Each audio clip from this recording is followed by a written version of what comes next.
Hello and welcome back to Forza Horizon 5 with another session of hot lapping around our test track on the mainland. It's been a few months since the last time we've done this. There's been a whole expansion, and there's been numerous additions to the festival playlist series update thing. And I wanted to give these cars a shot to see how they compare against the other vehicles that they have added. Now, most, if not all, but a few of them are going to be well off the pace of the true outright leader. But still, can anything beat that mighty BMW that's led since day one? And it's been pretty unstoppable. Nothing's really gotten close to it. But we got quite a few new S2 class cars, even an X class car, and we're gonna have to give it a go. And first up, we have quite an interesting car for our first run. The most expensive car in the world, with an asterisk. It's not this exact one, but the Mercedes 300 SLR is still an incredibly significant car. This one being from the Mille Miglia, driven by Sir Sterling Moss. Absolute icon, change, rallying forever with his pace notes. On the circuit, though, it's a little sketchy.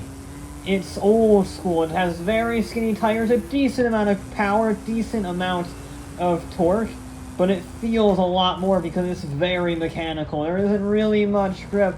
There's no fancy aero or anything. It's just a car, super lightweight, and an engine. Pretty much as simple as that. It's a bit leery, as you can see, but it is still quick. It's very low A-class, 714, so it has some oomph behind it. And at the end of the day, you don't break the Mille Miglia record with a Yugo. It's pretty damn rapid for its age. It is the oldest car of the day as well, and it is flying for its age. Obviously, not going to challenge the Evija or the X5M Forza edition, but still, give it a proper thrashing, something you probably shouldn't do in a $120 million vehicle, but hey, it's Forza, we can do whatever we want. And we are coming up to the final corner, absolutely send it through, a little bit of lariness as we go across the line for the SLR. We really can't be much further apart for our first two vehicles, can we? We go from a classic road rally racer to, well, an Ultra 4 Jeep thing made by Casey-Currey. It's technically a Jeep in spirit, but really it's a 800 horsepower four-wheel drive, crazy lifted monster truck. I know it's an Ultra 4 rally raid thing that it goes with the King of the Hammers, but it looks like a monster truck on a smaller scale, so that's what I'm going to call it. And yeah, it's not going to have the same lateral agility or the same handling as the Mercedes, but all-wheel drive and 800 horsepower really helps out on the acceleration department. And yeah, it's not the most sophisticated track racer of all time. It's not really supposed to go on the track. It's supposed to go everywhere but the track. But it works. You can make it work. It's not too bad to drive. It's a little leery, it's a little understeering. It likes to push itself out wide. But once you get used to it, once you do a few practice laps, it's not too bad. It's not too bad. All then the acceleration, yes, it's very heavy, but again, 800 all-wheel drive horsepower is really helpful as we propel ourselves to the final corner. A bit sketchy in this such a high-speed corner. You're definitely not flat out in the Ultra 4 Jeep, but it is nonetheless across the line. But up next, we have a very special car. Colin McRae's nearly world championship winning Ford Focus RS from 2001, the WRC car. So it's light. It's got all-wheel drive. It's got 300 horsepower. And it's a proper rally car. We have not had a WRC car in this game since the Fiesta RS that first debuted in Horizon 4. And yes, this has anti-lag. It's brilliant. It's really not that fast, in all honesty.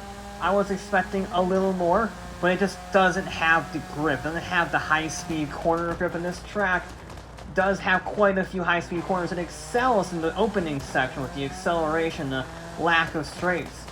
But once you start getting the higher speed sections, it just doesn't have the grip because it's a Focus at the end of the day. A very fast, very turbocharged Focus. It spits many flames and makes many pops and bangs, but that doesn't help you win. So, it's a little off the pace as we go through these corners. It's definitely not going as fast as I was expecting through here. The rear wing is functional and produces like 20 pounds of downforce, which isn't great, but it's something, kind of. So it's better than some vehicles that we will see, better than the Mercedes in that regard, and it is certainly faster than the Mercedes. The question is it faster than the Casey-Currey Jeep? It has nearly a third of the horsepower, but it's also significantly lighter and more of a, normal car. And it does in fact beat it. It smashes it by several seconds. A well-deserved win for now for the Focus. We do have one last proper off-roader left. I know we've been doing a lot of dirt track stuff recently, but I swear this is the last proper off-roader. We have the RJ Anderson Pro 4 trophy truck. We saw that this decimated on the off-road showdown. It is an incredibly fast vehicle on any surface, and yes, it is rear-wheel drive, but it is also insanely powerful and surprisingly grippy. I really like how this drives. Again, it's not going to have crazy amounts of grip in the high-speed corners, but for what it is, for how big it is, and how little aero it has, I mean, technically speaking, it has less aero than the Focus. It handles really nicely for its size and its weight. And all honesty, you can forget the superlatives to an extent. It's just fun to drive. It's just very fun to drive. It's very leany. Not quite as leaning as a proper stadium super truck, but it's not far off in all honesty. And then, of course, insane horsepower that is easily deployable through the rear wheels. So I think this has a pretty good chance of beating the Focus. Yeah, it's 30 PI points higher around there, but still, I would think on paper it should be an even fight. But this is just so much better handling, and it's so good on the traction despite being rear-wheel drive that we head into the final corner and we are up. We are a fair ways up on the Focus. We head across lines, a little bit of a twitch on the rear, and yeah, it's a second faster. Second and a half, actually. Nicely done to the RJ Anderson. But now we have one of my most anticipated update cars in a very long time, the Audi RS6. Only this one's been tuned by ABT to make 750 all-wheel drive horsepower with a pretty fancy body kit to boot. So, we have an all-wheel drive, 750 horsepower estate car, the RS6-R. This will be interesting. It's not going to have the same lateral grip as cars we're going to see because it is a big, heavy all-wheel drive barge.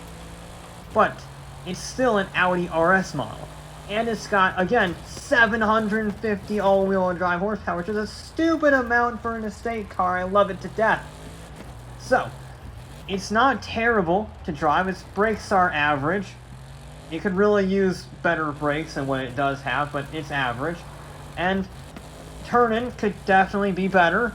You can really use better tire compounds, bigger front tires, less weight, all sorts of things, better power distribution so it's not 50-50. A lot of things you would do to improve it. But it's still controllable, and if you can control it, you can drive it smoothly, chances are. And you can drive this one smoothly, you can get used to it, you can get it flowing through the corners, and then you just let the horsepower do the work on the acceleration zones and the straightaways. Which means the RS6-R is absolutely flying, nearly the top of A-Class, and it does a 106.2. Nicely done to the estate car. Smashes the RJ Anderson.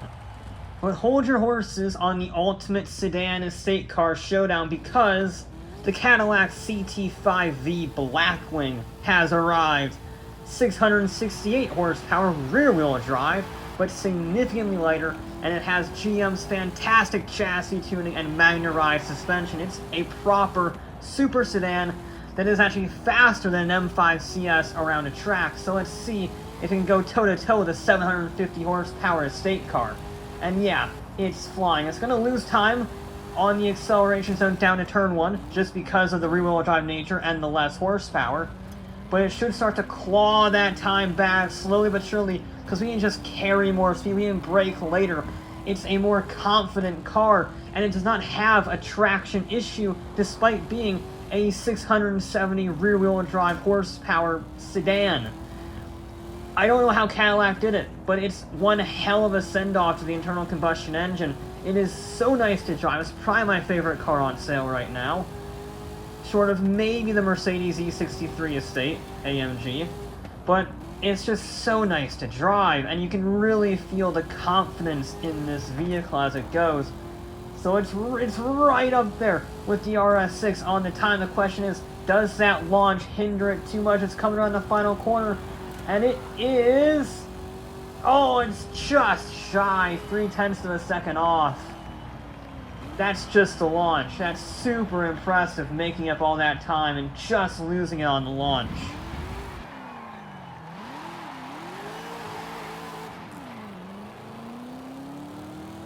Now, who says I can't have fun in this game, alright?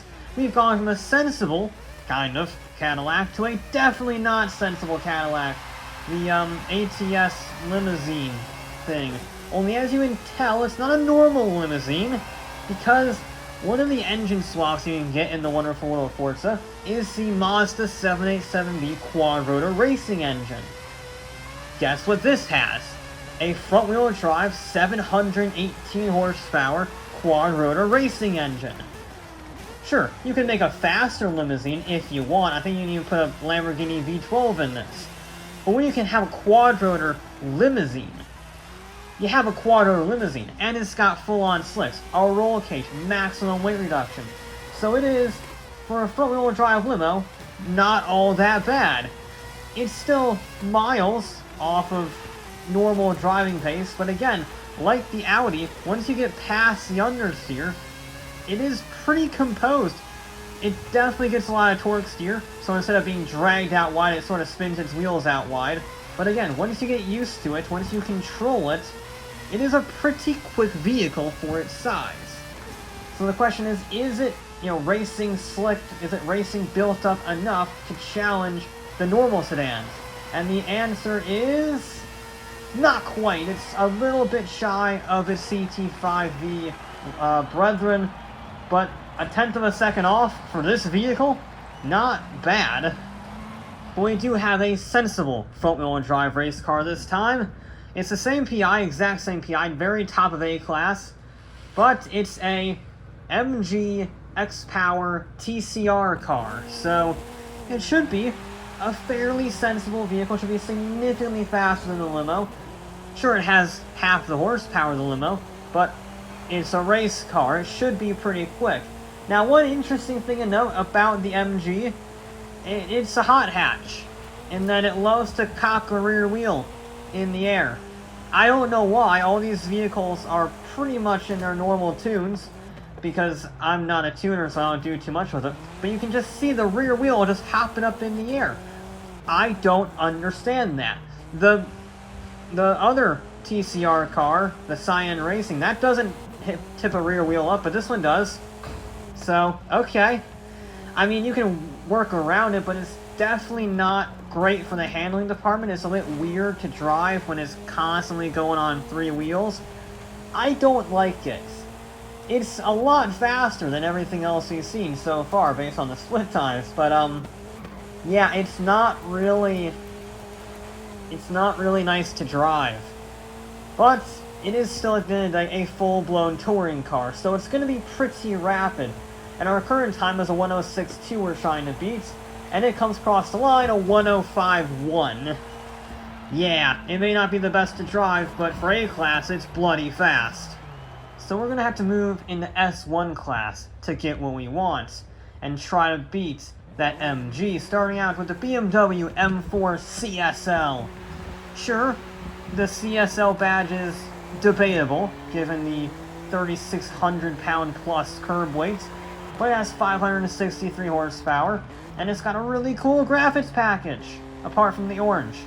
So there's that, and yeah, it's surprisingly oversteery.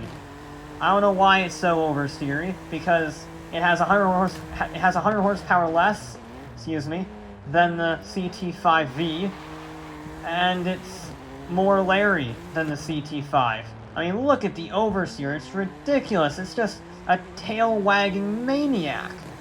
but it is still on better suspension, a little better tires, a little wider, so it's not terrible, and it has a little bit of weight reduction, although it is still way too heavy for the CSL badge. But is it enough to beat the MG? It has twice the horsepower and it's rear-wheel drive. It's just missing the aero and the slick tires and the weight. So it's going to be interesting to see how that fares. This is a pretty horsepower-dependent course on some areas, especially this back straightaway, and then after the corner too. A lot more than I thought on the brakes. We're nice and composed on the final corner, and wow! It's 2 seconds off the pace. It's not even faster than A-class cars. That's horrifyingly slow. Very disappointing from the M4 CSL. You can do drifting all you want, it's not going to make you faster. Hopefully, this track car will be a little bit faster. The Noble M400. It's a lot older, it's a lot less powerful, but it is so much lighter, and it is so much better to drive. It has no oversteer. It has no understeer. It is a perfectly balanced machine, the M400. Along with the CT5V, I would say it's a perfect handling car. It is so composed and so nice to drive that honestly, it's a shame people don't know about it more. I know it's a very rare car, but still, I thought people would know about it a little more. In the US, it's basically called the M12, is what some people know it as, although even then, those still aren't particularly common. But regardless, it is flying around this course. So it has 100 horsepower more than the MG. It has no slicks, has a little more simplistic aero, but it's about the same weight, so the power-weight ratio is off the scale. And that means it's handling this course really well. The turn-in is nice, the brakes are responsive. I bet you don't even have to brake for this final corner. Or maybe just a little dab? Nope, he just lifts. That's all you have to do, is lift around the final corner, and it is already across the line, and yeah, it's faster. Yeah, that's a good time. That's a really good time, a second faster than the MG. How about a significantly older British track car, this time the Jaguar XJ200 tuned by TWR. This is a super rare car. The XJ220 is already rare. This is an even rarer version. I think there's less than, 10 in the world? Some crazy low number? It's right in the single digits from what I remember. Could be wrong, but regardless, it's essentially a heavily tuned up, or depending on how you look at it, tuned down race car, or tuned up road car. But it's for Le Mans, that's what the wing is, and it produces a lot of horsepower, very old school twin turbo Group B rally engine in the middle. Rear wheel drive, old school manual. It's a bit of a wild animal. It's not as wild as the M4, which is kind of saying something given it's a supercar from the 90s, but still, it is definitely more analog than other cars that we've driven. It's certainly more than the Noble. It does not have that same level of composure, but it has a lot more horsepower, and it's still very light. It's not as light as the Noble. The Noble is just stupid, but it is still very light nonetheless, and that is why we're already on the main straightaway with one more corner to go. A little bit on the brakes. It is old school. You don't have the same tire compound as the new ones, but we are across the line, and it is good.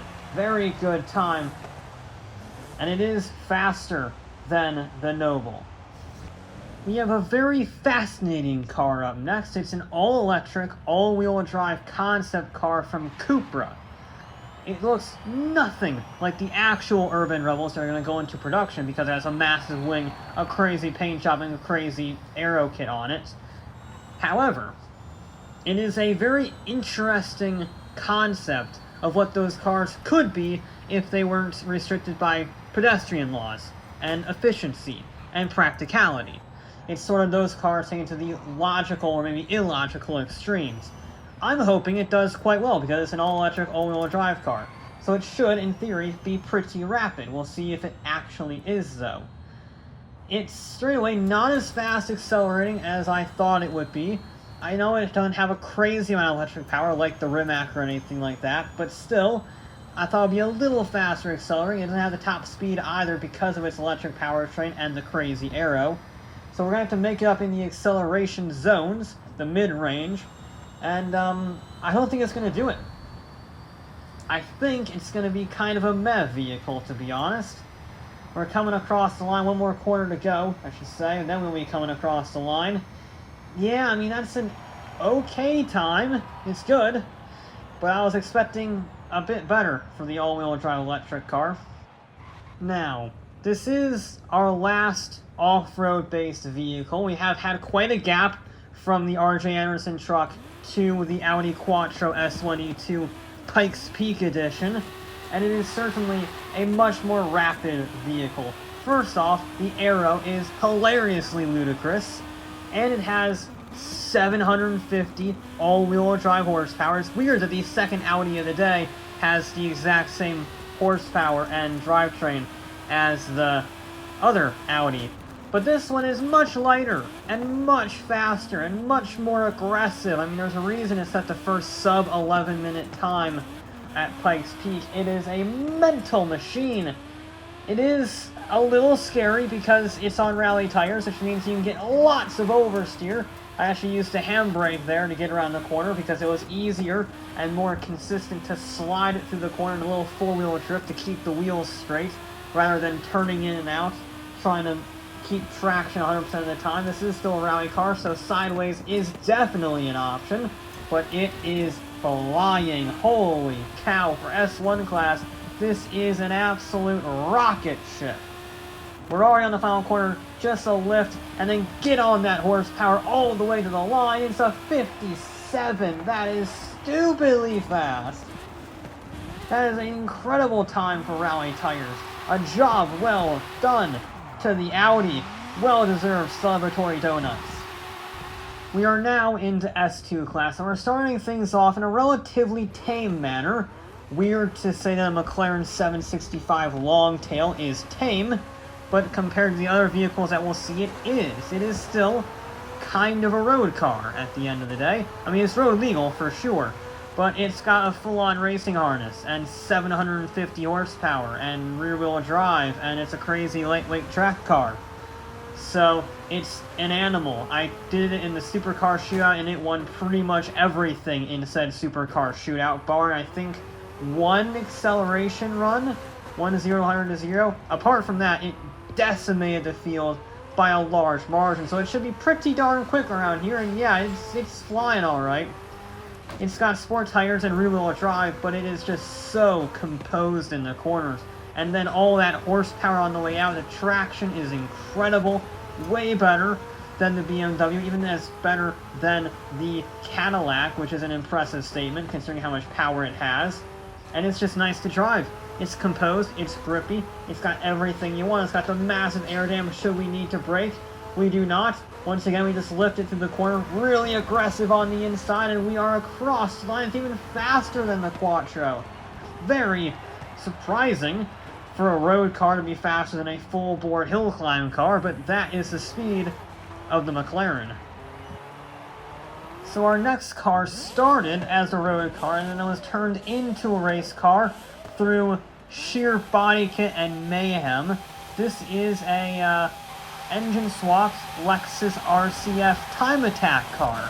And the engine swap, because of course I did, is a twin-turbo Lexus LFA engine. So a naturally aspirated 4.8 liter V10, making over 1,000 horsepower to the rear wheels. So the question is, yes, it's on slicks. Yes, it has a massive rear wing. Yes, it has 1,000 horsepower, but the Lexus RCF is not usually known for crazy fast cornering speeds. So, will it struggle too much in the corners with the weight, with the general chassis dynamics, to really make a challenge? Its main goal is to beat the BMW time attack car. So if it can do that, it is a success. But if it can't, it's got some explaining to do, because it's got over 100 horsepower more than the BMW. But the BMW had 2 wings to this one.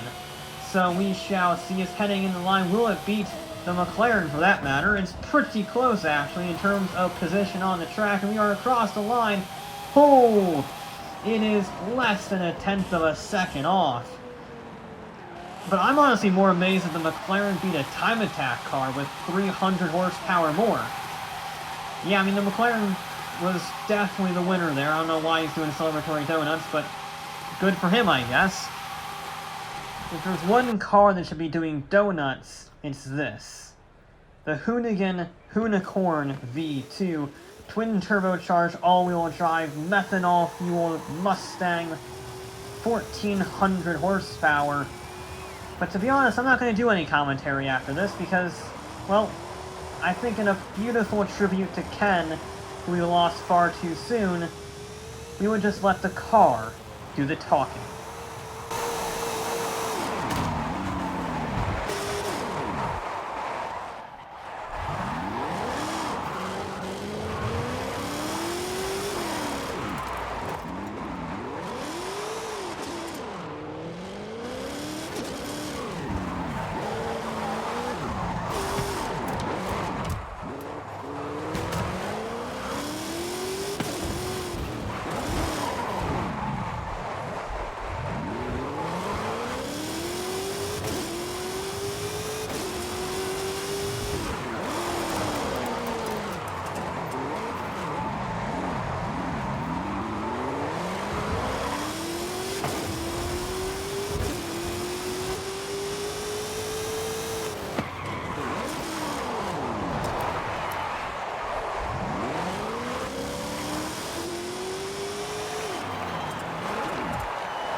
Let's keep the craziness on high alert, because we have one last crazy British track toy.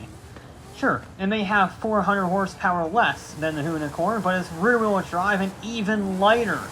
The Ultima GTR 1020, aka the Hypercar Killer, is a terrifying kit car death trap for the uninitiated. But when you get used to it, when you learn how to drive it, when you know how to understand its raw acceleration and speed, not much can touch it. It is so good around any track, it just demolishes the competition. It hasn't won a hypercar shootout in a very long time because hypercars are so competitive these days. But for how much it costs, it is the bargain of the century. Even the Corvette Z06 can't rival it in terms of performance to price. It's insane, 1,000 horsepower, 2,200 pounds, and it has decimated this course so far. It is on to be the fastest time of the day by some margin. We are all around the final corner, and then 1,000 horsepower unleashed down the straightaway, ferociously across the line, a 54 dead. Damn, that's fast for a rear-wheel drive car on road tires. The newest entry into the Forza universe is the Porsche Mission R concept electric race car thing. This is a 1,000 horsepower all-electric rocket ship. And it is flying. Not only does it have 1,000 horsepower, not only is it less than 3,400 pounds with electric powertrain no less, it's got the super grippy Michelin racing slicks, which are actually more grippy than the Forza racing slicks. So this is a serious competitor. I mean, these tires are only seen on a select few cars, the best of the best, the most OP of the most OP, like, I don't know, the BMW X5M Forza Edition has these tires. And this is electric, so it has instant acceleration. I mean, it is so fast, but it is 800 horsepower down on that SUV, so we shall see if it can dethrone the SUV. This is probably the best chance that we have, one of the best chances that we have. It is going, it's around the final corner, straight away to the line. It's not fast enough. That is not fast enough, but it is one of the fastest times we've ever seen nonetheless. That is a stupidly quick time. Now, I'm not saying that the Porsche doesn't stand a chance, but it certainly has the odds stacked against it with the Ferrari FXX-K Evolution. This is my personal speed trap, speed zone car because it is just so grippy, and it's so composed, and it's so easy to drive insanely hard, despite the 1,100 horsepower going through the rear wheels. I mean, look at that aero kit. It is just ridiculous. It is technically higher PI than the Porsche. It's 7 PI higher, 998, the highest PI car you can buy in Forza. And yeah, it's going to corner like a monster, but doesn't have the acceleration. It's rear-wheel drive and petrol-powered, so it's going to lose out in that regard to the Porsche. But it's lighter. It's got more aero, so it's going to be a real clash of the titans on this one. And once again, like the Porsche, it is absolutely flying around this course. These are some of the fastest times you've ever seen. It's not going to beat the X5. We're on the final corner, virtually no lift, barely one at all, and we are across the line, and it is 0.4 of a second slower than the Porsche. And I should emphasize that the FXX-K Evo is a bloody fast car. But there is only one car left to run. It is the second ever X-Class car 999 that we have ever ran on this course, the Dodge Viper 10th Anniversary Edition. This has the next generation Forza Aero, 1,300 horsepower, and over 2,000 pounds of downforce with full racing slicks. This is one of the grippiest cars in the history of Forza.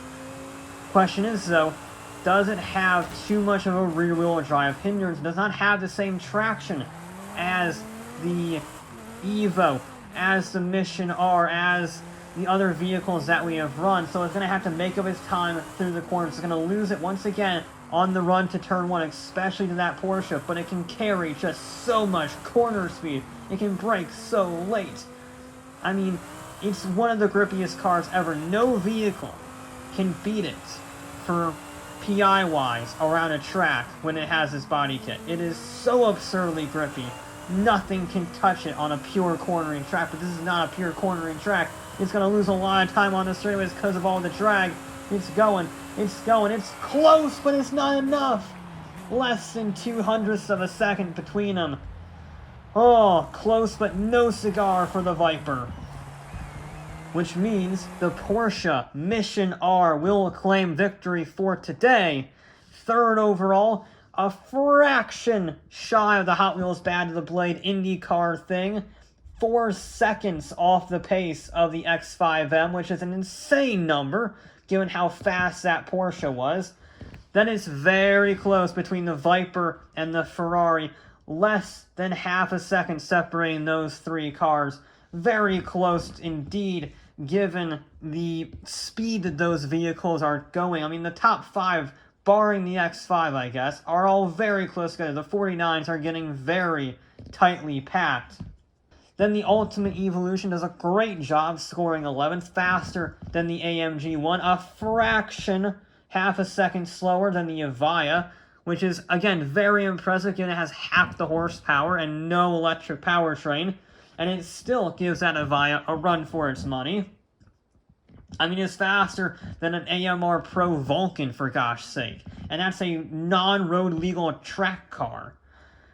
Similarly, an impressive story for the McLaren, beating out the Time Attack car, the Ferrari 48 Corsa Cliente, the Audi Quattro Pikes Peak Racer. All very impressive. The Lexus does beat the E46 Time Attack car by a comfortable margin, 2 seconds, almost exactly actually faster than the E46 Time Attack car. Then the UrbanRebel CUPRA finishes in the top 25, just barely a few hundredths of a second ahead of the Jaguar XJ200 An impressive showing, but I was expecting a little more, to be honest, for the all-electric racing concept. Then you have to go quite a bit further down to find the next cars, like the XJ220, like the Noble. The Hoonigan, despite being very high PI, obviously going for a more stylistic, sideways approach, and that costed a whole host of time. Although I don't think Ken would have done anything else, so I don't think anyone's going to criticize it for being rather flamboyant as a send-off to the legend himself. We might run it at a later date in a sensible form, but I'm glad we got that tribute run in. The fastest of the front-wheel drive cars will be the MG XPower, faster than the RS6, fractionally faster than the CT5V, and then even more fractionally faster than the Cadillac Limo with the Quattro racing engine. Again, all very close between those guys.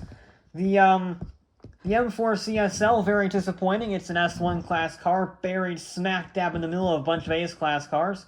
I mean, it gets beaten by a Jaguar from the 1960s, so not great for the M4. Quite disappointed by that one, to be perfectly honest. I was expecting it to be more on the pace of the MG and the Hoonigan Escort, but what can you do? We have the RJ Anderson beating out the Focus and the Casey-Currey Jeep.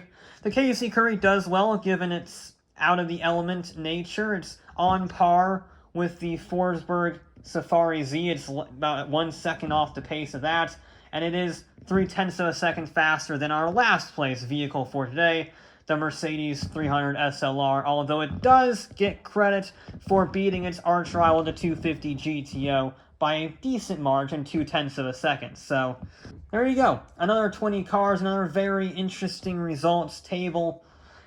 Nothing is ever going to get close to that bloody BMW. I knew I shouldn't have included it because it's OP, but I also wanted to show just how broken it was, and I think I have succeeded in spades. If anything beats that, I'll be quite frankly terrified.